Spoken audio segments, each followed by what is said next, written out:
I'm curious, like, how do you like there may be a case where there's a question that you don't know the answer to.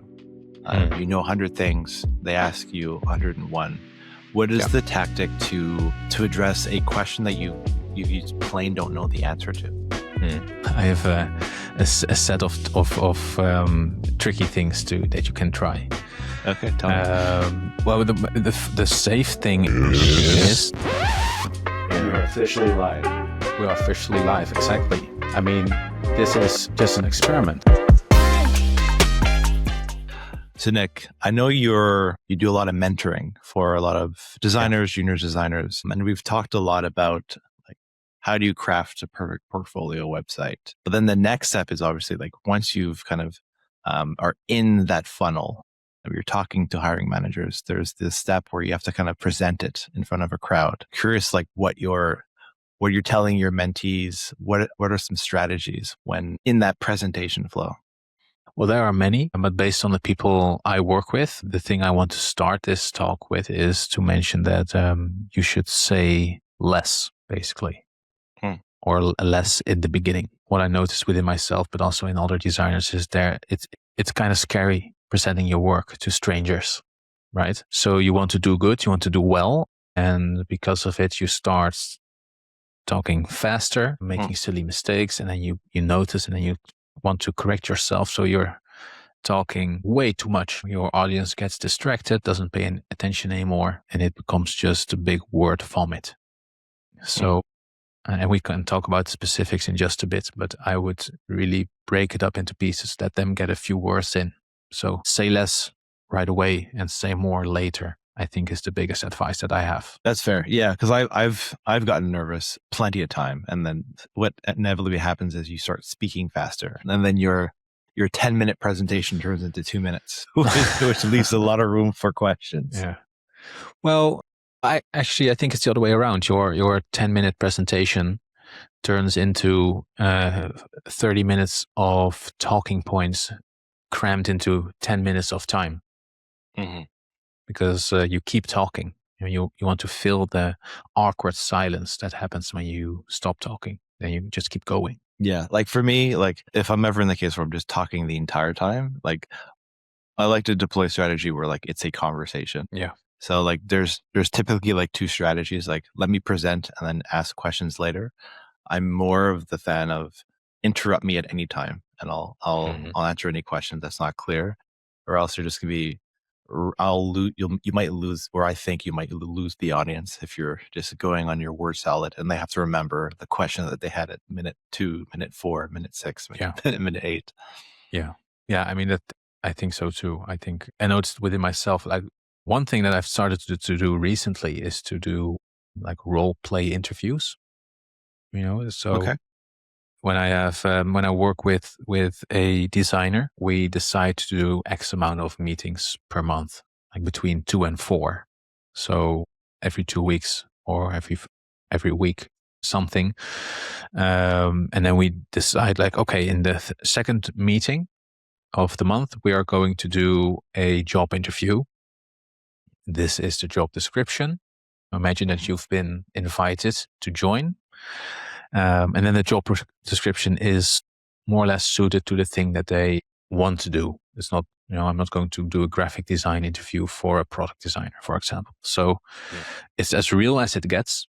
And then I just let them join during that meeting, and they know like, okay, when we start, when you join, it's very awkward at first, but I'm just going to introduce myself to you like I've never met you before. I'm transcribing in the background, the conversation, and then we will look at it again the next meeting. So it's very useful that way. And what I noticed then is that I noticed within myself, I even got distracted.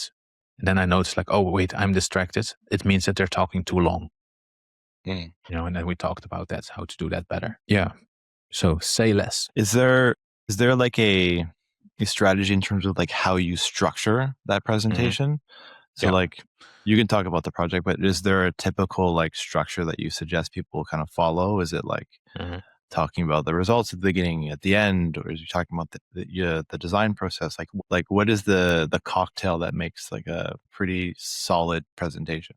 I think we can divide it into a few steps. First big divide is before the meeting and during the meeting. So before the meeting, once you know that you've been invited to do a presentation, it's really important to think about or to read back the job opening. What type of design or designer are they looking for? What type of work are they going to expect you to do? And what type of company are they? So my biggest mistake where I lost project, I came second, sadly. So I did basically all the work, but no results. That's basically coming second in a freelance world. They weren't convinced that I had enough experience in product, which was very silly because it's basically all I do. So, meaning I didn't present myself well enough in that area. So that's what you have to do before your job interview. Become fairly certain that you know what they're going to ask you, and then look at your portfolio and make sure you have like one or two relevant projects really top of mind. Study like you're going to do an exam. Make sure that you can talk about it. So that's before. Then during, it depends a bit on how they structure it. What I see often is they ask you, have you ever done, fill in the blank? And then if you're lucky, they are asking you about the thing that you prepared. So that's the best case scenario. If they ask you that, you're going to share your screen if it's a virtual meeting. And you're going to say like, okay, I have project A, B, and C.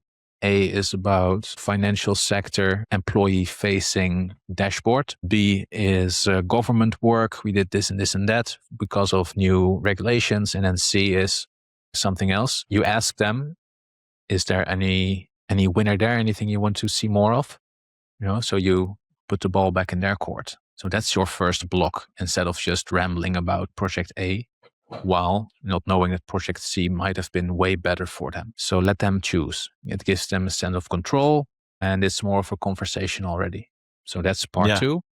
I like that one. I do a similar thing. It's like, pick your poison, and then you're basically curating your presentation to like what they're looking for. Yes. And you're probably familiar with all like the 3 or 4 projects that you have on your Rolodex. So you're good to pivot either way. Yeah. Fun thing is that you give them a sense of control. Like, I made this decision. I'm going to listen to the one I want to know more about. But you are also in control because you limited the options to your favorite or your best or your most relevant projects. So everyone's happy. The second thing is, let's assume that you know 100 things about your project. And let's also assume that people will ask you questions regardless of how long your story is. If you are going to tell all 100 things and you know they will ask questions, they are going to ask you the 101st thing, but you only know 100. So then you're stuck. You have to ramble or figure something out on the spot. It's way better to only tell them 30 things, because then it's way more likely that they're going to ask you something of the remaining 70 that you already know and you have a good answer prepared. And I say 100 things, but it's probably like 12. How much can you say about a project? But just to make it understandable, don't give away everything. Keep a few cards close to your chest, and then when they ask about it, you have a great answer. So I think that's very important. And so keep that part short also. Give the situation, the challenge, what you did, and then the results. And then ask them if they want to know more about a certain part of that summary. I'm curious, like one specific thing that I keep debating is whether you should include the result at the beginning or at the end. It's whether like you want if you want to wow them at the beginning or tease them in the end. Like what is the result? Something I've been debating for a while. I'm curious what your thoughts on where to place that ta-da moment. I think I would tease it in that first selection round. The ABC that I mentioned. You can say something like, and then for project A, we were able to increase the conversion rate a lot. Nice. But don't say like 20% or something. In the first, like, don't make it too specific. Like, make it specific enough that it's real, but also vague enough that they want to know more. Okay, so you tease like we did some kind of metric, but like I'll tell you more about it later, kind of thing. Okay, nice. Yeah. Because I keep thinking about the work I did for a large Dutch bank where we did a lot of like everything was data. But then for another project, I had no data, but it was all gut feeling, not because there wasn't any data, but more because of the type of work. It was really about the European Union has this new set of regulations coming into power in 20 something, start of a year. We have 2 years left to figure out what that means for our current set of applications, So yeah, in the beginning, we weren't following regulations. And in the end, we were, but it was more about guiding them, facilitating them to figure out what they should do. It's hard to put that into numbers. So that's also more challenging to tease. What do you think? Like, you're debating it. Like, did you figure it out for yourself? I've done it 2 ways. I've only got feedback on having it up front. I got feedback, hey, you should have this at the end. I'm like, okay, interesting. I had all the results front loaded. Like, this is the project. Here's all the KPIs. This is how we increased the conversion. We doubled this or whatever the metric was. And then it's like, then my narrative was, now this is how we got there. And then I go into like the story. Yeah. So I think I like your approach where it's a bit hybrid. So it's here's the challenge, high level. Here's what we touched in terms of KPI, and then this is the work that was done, and then again the big ta-da. It's like just expanding upon like the results that you teased at the beginning, which I think is like a good balance. I think with what you're just saying, like the and this is how we did it is the natural cutoff point, because you want them to go like, oh, interesting. How did you do that? Tell me more. Yeah. Because the worst thing the worst thing for you to end up at is where they are like, okay, I know enough. Where they will just say, okay. And then they are like, they feel forced, like, I have to ask the question, but I actually know everything. Let me just make up a shitty question because they feel like they have to. So, yeah, best thing for you to do is to get to a point where they want to know more. Yeah, like to your point, like I know 100 things. It's like, it's how do you sparingly keep their attention and give enough information to keep their attention retained. It's like throughout the whole 10-minute spiel. Yeah.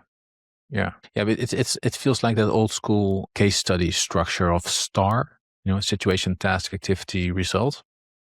You can write 5 paragraphs or more per letter, but you can also write all 4 in one sentence per letter, and that gives you a 1 paragraph of 4 sentences.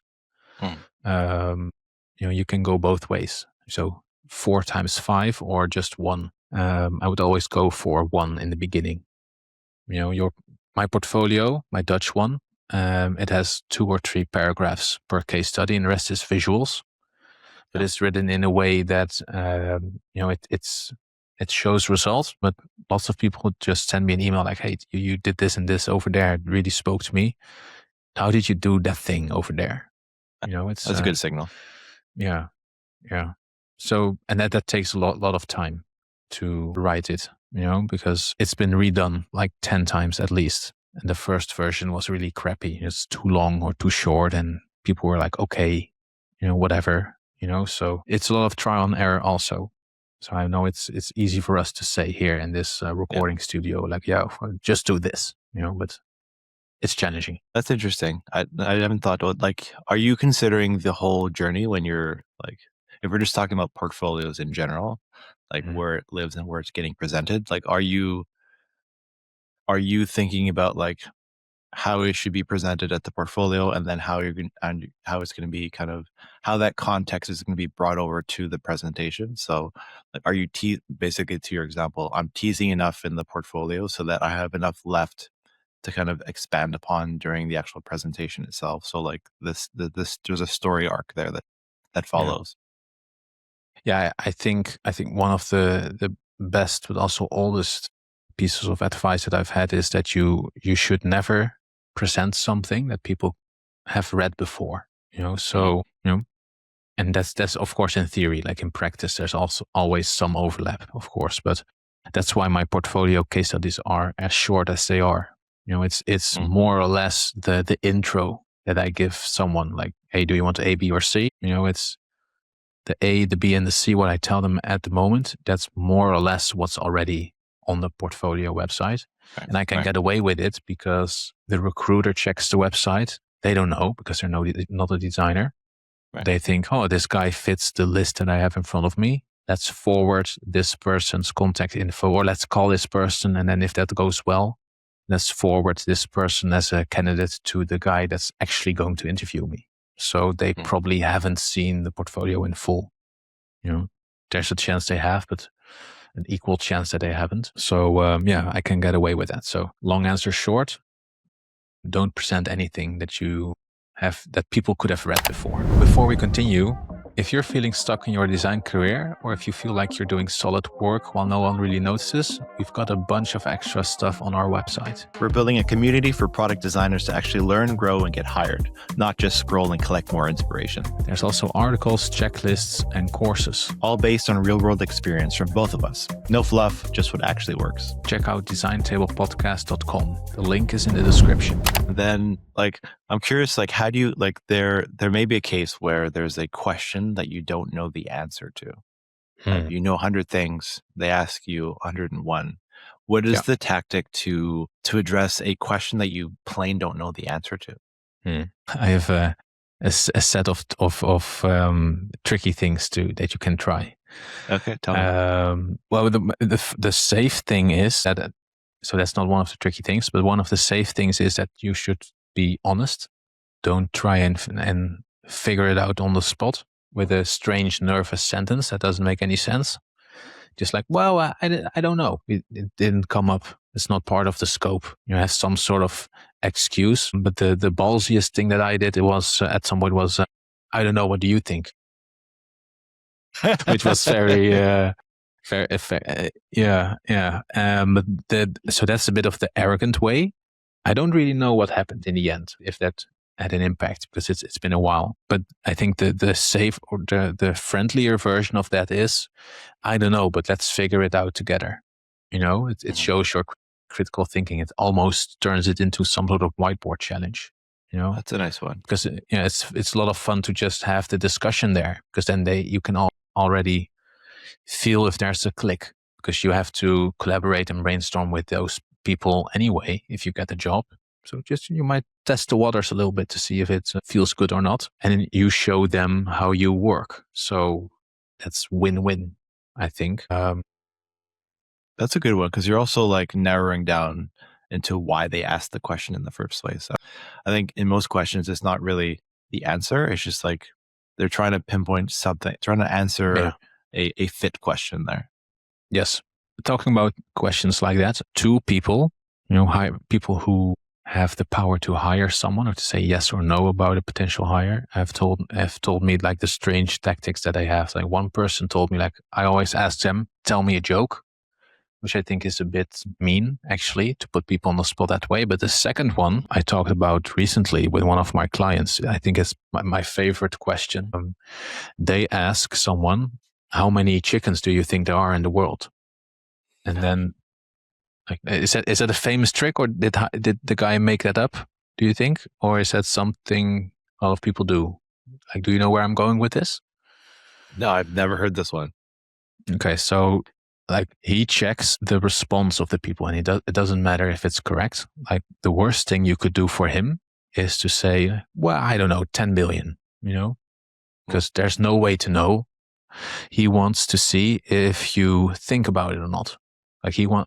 He says, out of 20 people, 19 people just give me a number, but there's one person you can see he's thinking and he's figuring things out, and he's asking a question back. And so you can, he's interested in the puzzle. And then he even told me that there was one guy who sent him a message later, after the interview, hey, I spoke to my wife about it, and I want to change my answer. I actually think it's this. And he was really looking for the mindset of let's work it out. Let's think this through, But when you're nervous during the interview, you just want to give the good answer. Of course. And then you're 10 million, 10 billion, 12, I don't know, something. You just want to appear like someone who knows things. And it's super challenging to figure out what crazy plans are behind the question.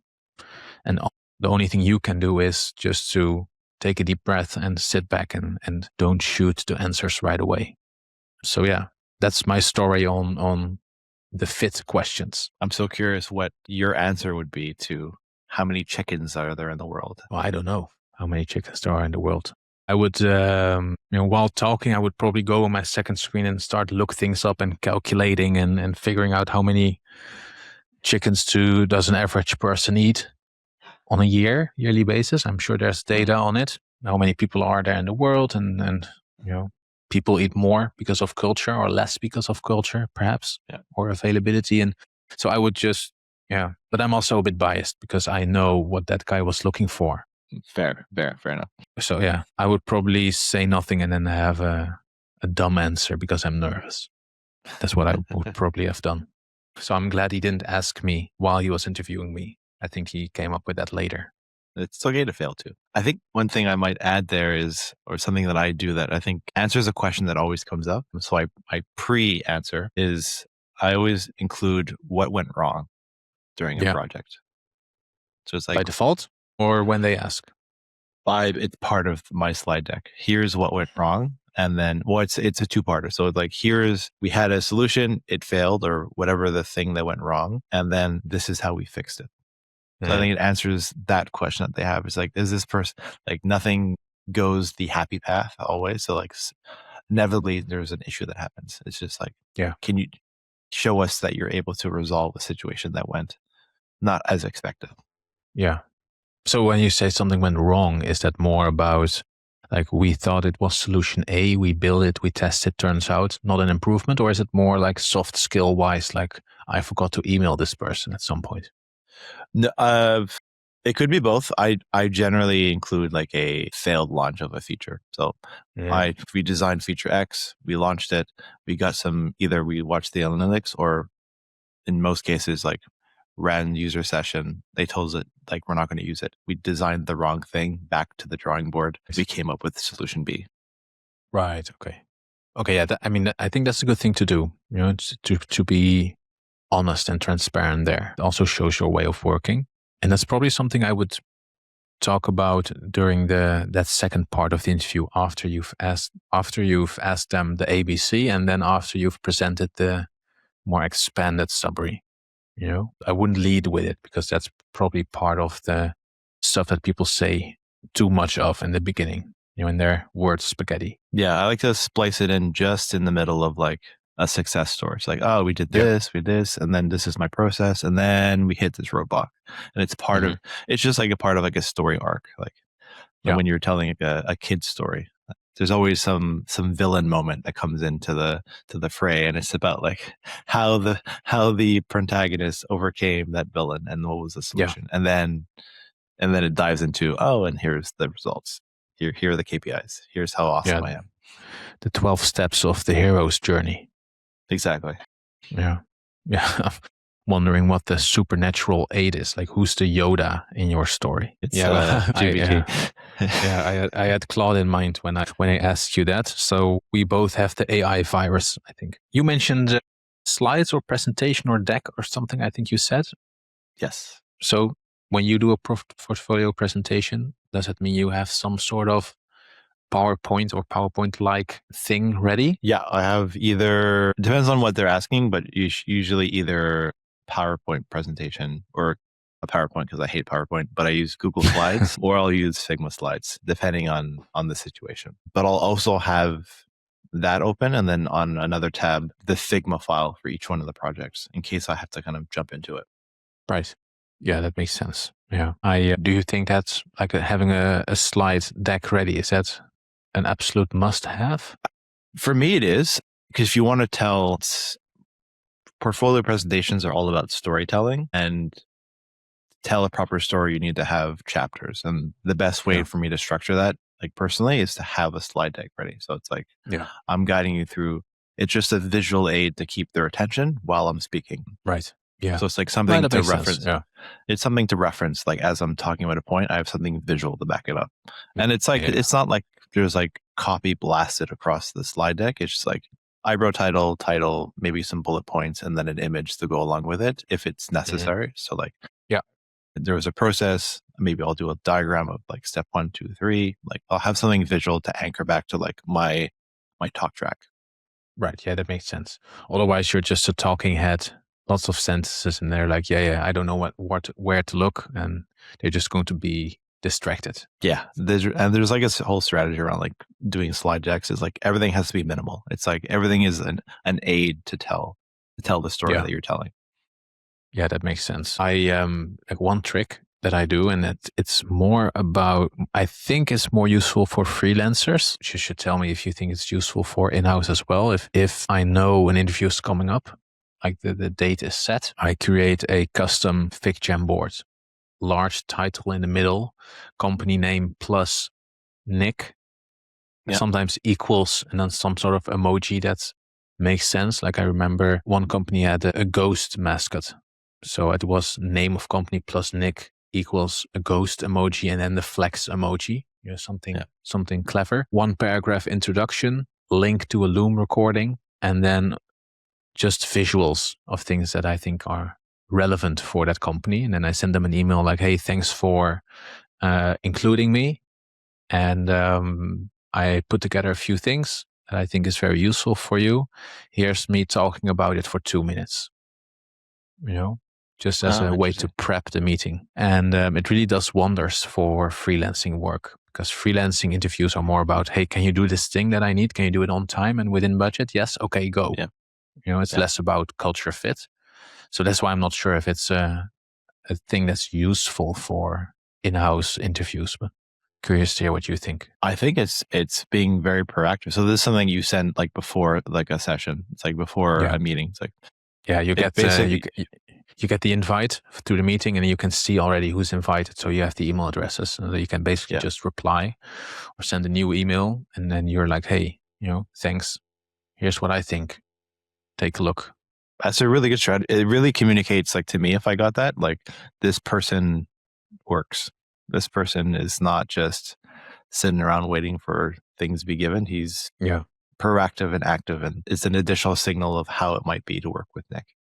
I don't mind that stuff, because I see sometimes people share a screenshot of the recruitment process at a company, and then you see something like, hey, make a quick recording of yourself or how you present something, and then the whole comment section is full of people saying like, well, you should just name and shame this company and F them and all sorts of crazy things, and this is terrible, and who do they think we are, blah blah blah. But then I'm like, well, okay, I just make a quick Loom recording. I mean, that's fine. And they're probably doing that on purpose to weed out the people who get angry about it and to have only a few people who are committed. So I don't mind it at all.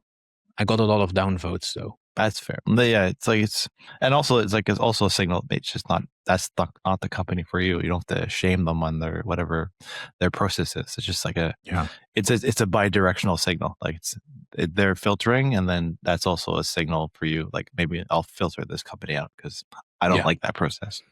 Yeah.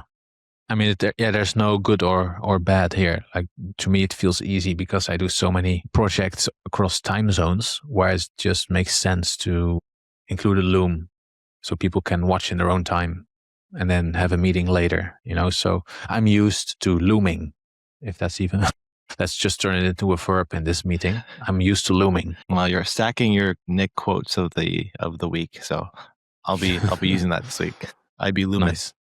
Looming in the shadows. Yeah, so that's what I think. I really wanted this episode to be like super specific. Have the tips for each stage of the interview process, before and then during, divided into like 2 or 3 main moments. Because I really think people need to have that type of structure, because many people struggle with the design portfolio presentation. Yeah, I think presenting is like a core skill that designers should have. So that's just it's why it's done that way. It's like, let me see this person present.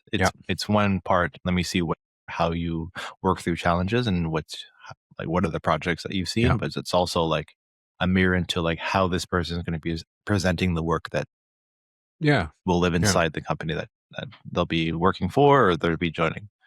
Yeah, true. And I perhaps most important thing is what you just said there in the end. Like it's a two-way street. Like they are checking if you are fit for them, but you are also checking if they are fit for you. Always if you that don't way, like always. it. Yeah. I mean, I know people are desperate, like 100 applications, one interview. So I must accept this one. But if you have stomach pain just going into the meeting and after the meeting, that's probably a sign that it's probably better to do another 100 than to accept the thing that makes you sick. Yes. Yeah. Or else you'll be stuck in a... You want to enjoy the work that you're doing. So it's, again, to double down on that point, it's a filter on both ways. Yeah, I think so. All right. Well, that's it, I think. Yeah. Till next time. Till next time. All right, that's another episode in the bag. Yeah, great episode. By the way, if you're stuck second-guessing your work or trying to figure out your next move, drop a question in the comments or leave a review. We might actually feature you in one of our future episodes. And if you got any value from this episode, hit subscribe wherever you're listening. It helps more than you think. You can find everything else, resources, articles, and more at designtablepodcast.com. Thanks for being here. See you next time.